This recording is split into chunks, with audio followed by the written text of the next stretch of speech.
hasil dari bisnis itu kan sebenarnya cuma ada dua ya. Kalau nggak untung, rugi. Dan itu sebuah kepastian dalam sebuah bisnis gitu. Dan tugas kita bukan matematis untuk hal tersebut. Tugas kita adalah melakukan hal yang terbaik untuk hasil tersebut. Perihal hasil adalah tugas yang di atas. Dan saya sangat amat percaya terhadap hal itu.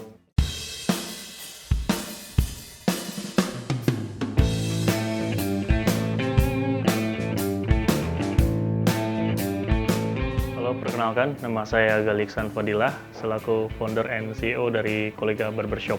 Ya, Kolega Barbershop sendiri berdiri di Januari 2020 dan kita sampai hari ini ada di 83 cabang di seluruh Indonesia. Ya, Kolega Barbershop sendiri sebenarnya itu adalah bisnis sampingan saya pada awalnya gitu, Mas. Sebelumnya saya sebagai pegawai di salah satu BUMN, kemudian juga mencari sampingan tambahan untuk waktu itu kan kondisi COVID ya, Mas. Jadi artinya kegiatan juga lagi WFH dan akhirnya banyak waktu yang kosong. Kemudian juga saya kan udah menikah di rumah, nggak ada yang dituju gitu ya. Artinya keluarga di Bandung, saya di Depok. Pulang kerja sampai jam 5, kemudian juga nyari aktivitas dan akhirnya waktu itu berpikiran buka barbershop di mana kondisinya di cabang pertama itu posisi dekat stasiun di mana saya turun tiap hari di stasiun di Depok tersebut dan kita startingnya pun dengan ukuran 3x3.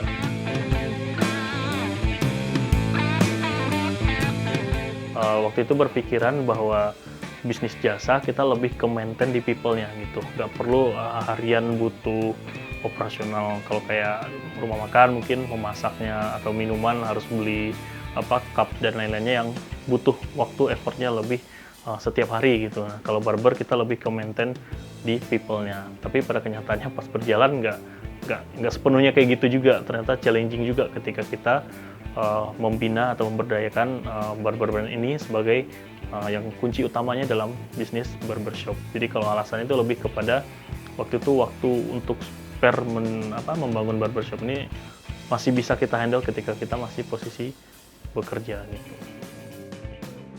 Saya nggak ada basic dari bisa nyukur ya. Sampai hari ini pun saya nggak bisa nyukur gitu, Mas. Memang ya kalau dulu belajar di KAI kan dari Pak Jonan juga orang bankir, kemudian masuk di kereta api. Kalau kita udah di tahap manajerial kan lebih kebutuh hal-hal yang berbau strategi ya, bagaimana kita jadi strong leadership, kemudian juga bagaimana kita membina SDM, kemudian juga bikin visi dan juga purpose dari perusahaan tersebut. Jadi saya berpikiran di situ aja, karena ini bisnis service, fokus di SDM, dan saya yakin juga kalau kita fokus di dalam hal service dan SDM, kita juga pasti bisa memanage bisnis tersebut gitu.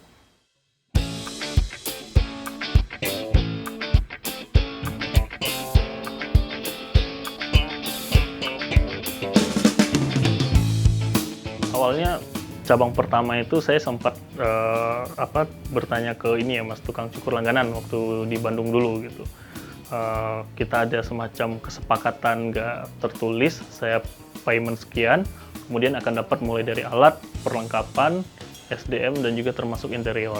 Tapi pas kenyataan, pas buka, ternyata nggak saya dapetin apa yang dijanjikan oleh rekan saya itu gitu. Dan kita udah keburu sewa, mau nggak mau tetap learning harus di waktu tersebut, karena sewa kan sudah berjalan. Akhirnya saya berjalan dengan ya keterbatasan ilmu, kemudian juga keterbatasan di bidang-bidang nyukur ini. Akhirnya barberman pun saya terus terang waktu awal ngambil dari dari online gitu, dari salah satu portal online gitu. Dan waktu itu kita interview 2 orang, akhirnya masuk 1 orang tersebut gitu. Dan terkait sistem, terkait cara kerja pun saya benar-benar nggak tahu waktu itu gitu, Mas. Benar-benar learning by doing gitu. Pastinya di awal-awal challenging banget ya, apa yang saya expect tentang gampang ngelola SDM atau manusia, ternyata enggak gitu.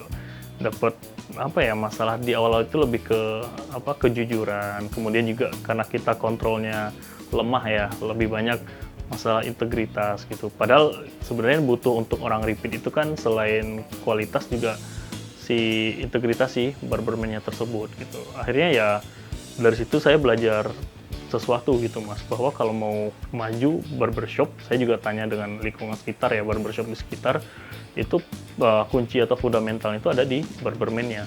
Akhirnya kita fokus di gimana cara membangun si barberman. Muncul nama kolega itu, sebenarnya kalau arti guyonnya ya komplotan lelaki ganteng gitu Mas. Tapi kalau arti sebenarnya yang menjadi doa kita, kolega itu adalah tingkatan di atas konsumen. Yang mereka datang pertama kali, kemudian di atasnya ada pelanggan yang datang, kemudian juga repeat. Nah, dan yang ketiga adalah kolega. Datang, repeat, dan akhirnya menjadi partner kita secara nggak langsung gitu, yang kita maintain mereka ke depannya.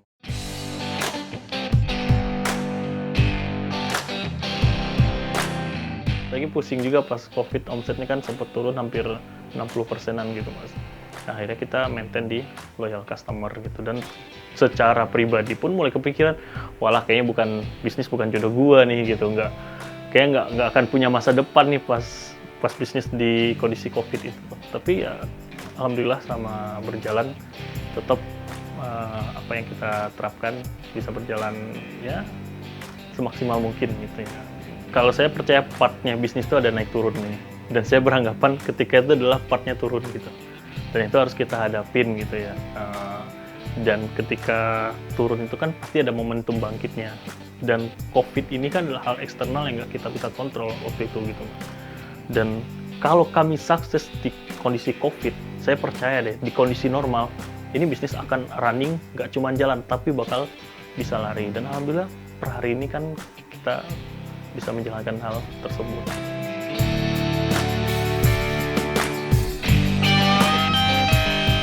Ketika mau resign juga challenging banget Mas, dari keluarga yang basicnya pegawai, istri juga keluarga yang basicnya pegawai, buat meyakinkan itu yang part yang sulit. Walaupun kita bilang ini kalau kita bisnis ini pendapatan saya dari bisnis ini daripada jadi pegawai lebih gede, buat mereka di awal itu nggak masuk gitu Mas, dengan alasan seperti itu gitu. Kalau kita udah berkeluarga, ketika memutuskan resign, bukan lagi tentang ini saya mau buka bisnis ini pasti sukses nggak. Akan ada part-partnya juga, bisnis itu benar-benar kita harus butuh yang namanya struggle gitu. Kalau ketakutan ada banget Mas. Biasa kita dijamin gaji bulanan, tiba-tiba nggak gaji bulanan gitu. Kan keluarga mau makan apa, kepikiran juga gitu. Tapi saya percaya satu hal sih, tugas kita kan cuma ngelakuin yang terbaik ya, just do the best. Kalau belum terbaik, evaluasi terus. Terkait hasil itu adalah keputusan yang di atas.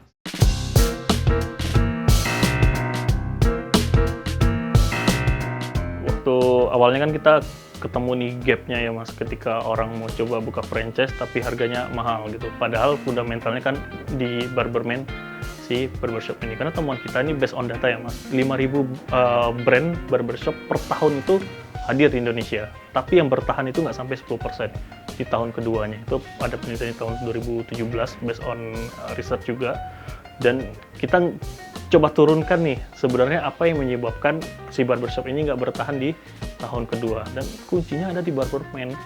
Makanya hal pertama yang saya manage fokus gitu ya ketika mau buka kemitraan ini di barberman gitu.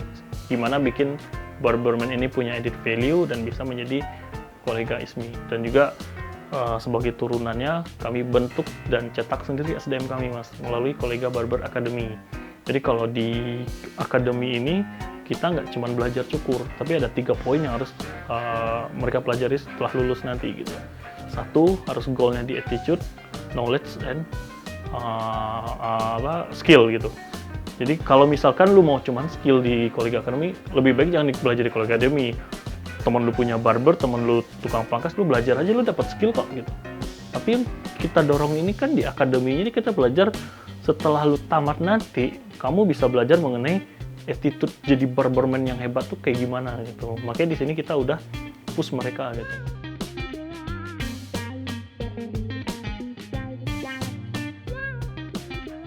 Kolega Barber Academy, kita mengakomodir untuk kebutuhan permintaan barberman nanti untuk di cabang gitu, Mas. Dasar yang kita membuat akademi dari situ. Dan juga ada hal lain seperti misalkan mengurangi pengangguran. Nah, kalau di Kolega Academy sendiri, itu tadi tema kita ada attitude, knowledge, sama skill. Kita ada trainer juga yang komprehensif, kita belajarnya teori dan praktek. Dan kita juga menggaransi untuk model gitu, Mas. Sebenarnya kan challenge ketika kita buka akademi adalah di model gitu, Mas. Nggak semua orang mau dicukur oleh siswa yang baru belajar cukuran ya, walaupun pada akhirnya nanti diperbaiki atau dilengkapin oleh trainernya. Nah, akhirnya nanti goalnya itu adalah mereka satu bisa ditempatkan di Kolega Group sesuai dengan kebutuhan tadi gitu. Ya, kalau secara revenue kita memang ada dari kemitraan, dari akademi, dan juga yang terbaru nih dari Pomade gitu, Mas. Kita ngeluarin Pomade itu harapannya mereka cukur di Kolega Barbershop, kan hanya sebatas barber gitu. Selesai cukur, mereka tetap menjadi koleganya kita. Caranya dengan memakai Pomade-nya Kolega. Terus terang, Pomade Kolega kita persiapannya itu hampir 1 tahun. Karena kami pengen nge-launch produk yang sudah sertifikasi dari dinas terkait, dari BPOM gitu. Jadi untuk existing sekarang, Pomade Kolega itu ada clay, water base, oil base, parfum, shampoo, sama hair powder gitu. Yang nantinya juga ini digaransi untuk kesehatan rambutnya benar-benar bermanfaat untuk si customer itu sendiri gitu.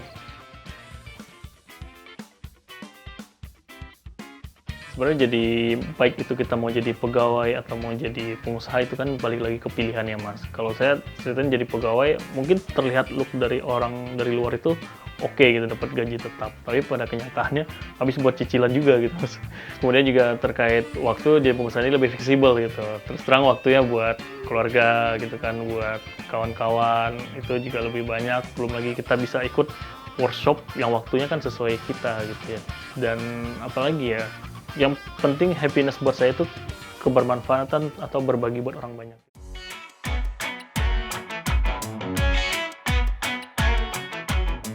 Kalau di pusat sendiri kita sekarang total ada 9 orang, Mas, di pusat. Kalau di Barberman sendiri kita kurang lebih itu 150-160 orang di cabang yang untuk Barberman-nya sendiri gitu.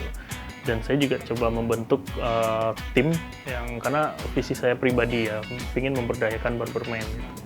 Akhirnya mayoritas dari tim ini adalah yang dulunya barberman, kemudian punya passion, kemudian ada keinginan dan inisiatif untuk belajar lebih, kita karirkan mereka di sini gitu, Mas.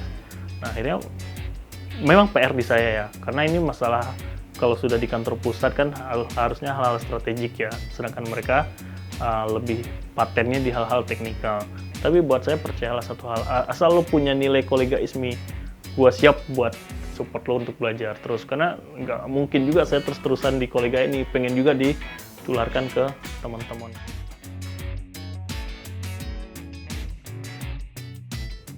Iya, kalau kita buka kesempatan ya buat masyarakat untuk bermitra dengan kolega itu startingnya dari 29 juta satu kursi gitu. Nanti 54 juta untuk 2 kursi. Yang artinya benefit yang didapatkan nggak cuma kita bicara alat perlengkapan ya. Kami sangat menggaransi terkait SDM selama bermitra. Jadi kalau ada turnover SDM atau barberman, itu akan menjadi covernya kolega gitu. Artinya challenge-nya kan di barberman nih, maintain barberman. Beban maintain-nya itu udah pindah di timnya kolega. Jadi buat yang mau bermitra, tinggal survei atau cari tempat aja. Nanti kita kerjasama dengan sistem yang bisa kita terapkan bersama-sama gitu. Win-win solution. Jadi nggak perlu mencari yang mewah atau apapun. Yang penting akan ada pendampingan itu selama bermitra dari kolega gitu. Kalau bisnis barber kan bisnis switching customer ya, Mas. Pasti 3 bulan itu kami sangat fair ya, open ke mitra akan habis untuk operasional dulu nih, minimal tidak rugi gitu. Bisa kita menghitung BEP itu untuk satu kursi itu 8 bulan gitu. 8 bulan dengan omset rata-rata 300 kepala gitu, Mas. Tarif 40.000 gitu. Nah, kalau gaji ya sekitar 2-3 juta untuk si barberman-nya gitu.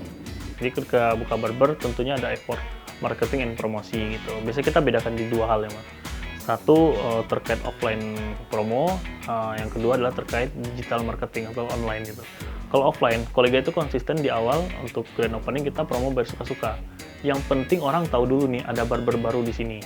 Karena kan kita memindahkan orang yang barber A ke barber B gitu. Dan kita kasih promo bayar suka-suka. Dan biasanya itu 2 minggu sampai 1 bulan untuk memperkenalkan. Yang kedua itu digital marketing. Nanti kalau yang bermitra dengan kolega juga akan kita deliver ya edukasi mengenai digital marketing, baik itu di Instagram, di website ataupun di Facebook gitu. Bagaimana cara mendapatkan customer persona yang sesuai dengan target marketnya kita. Jangan sampai upload foto tapi nggak tahu tujuannya untuk apa gitu. Nah, digital marketing ini nanti kita akan arahkan gitu. Dan alhamdulillah kolega juga kita kuat di digital marketing ya. Ada biaya-biaya sendiri di digital marketing ini selain dari offline. Mimpi besar kami memang ya mau 2030 tuh road to IPO lah, karena itu cita-cita sebuah dari small business jadi startup, dapat pendanaan, kemudian jadi IPO, melantai dan kepemilikan di masyarakat gitu. Kalau secara barbernya sendiri, ya pengen deh kami juga go internasional, biar sama kayak nama perusahaan kan, kita PT Kolega Utama Internasional.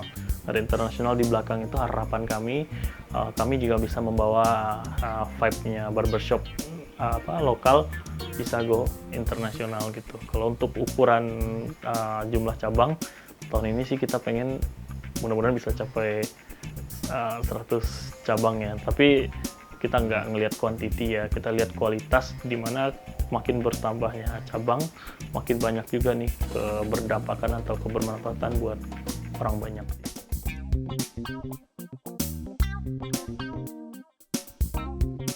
Ya, kalau mau mulai bisnis, yang paling penting itu yang pertama adalah berani ya. Berani, kemudian juga niat, itu bergantung lagi purpose atau tujuan kita. Dan yang paling penting adalah setelah itu take action. Nah, kalau udah niat 2 tahun tapi take action yang nggak ada, kalah kita nih sama orang yang sudah take action dan running 2 tahun. Karena by doing itu atau learningnya itu akan bisa sambil by doing. Nah, setelah take action baru ada yang namanya consistent and persistent. Iya, hasil dari bisnis itu kan sebenarnya cuma ada 2 ya. Kalau nggak untung, rugi. Dan itu sebuah kepastian dalam sebuah bisnis gitu. Dan tugas kita bukan matematis untuk hal tersebut. Tugas kita adalah melakukan hal yang terbaik untuk hasil tersebut. Perihal hasil adalah tugas yang di atas. Dan saya sangat amat percaya terhadap hal itu. Jadi buat yang mau mulai bisnis, berani, take action, konsisten, persisten, hasil serahkan pada yang di atas.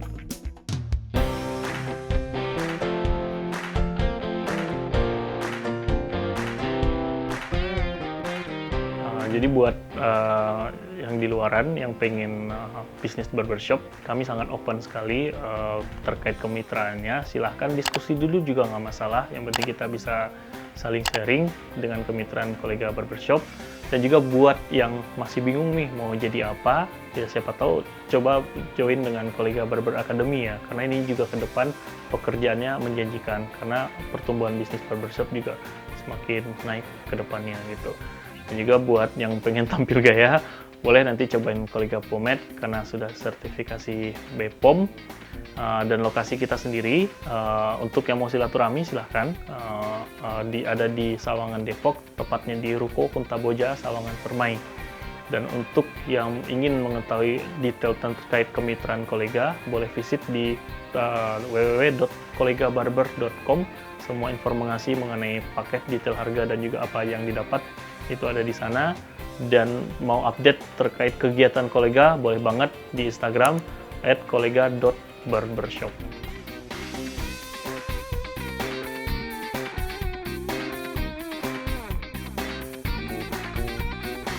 Ayo semangat berwirausaha!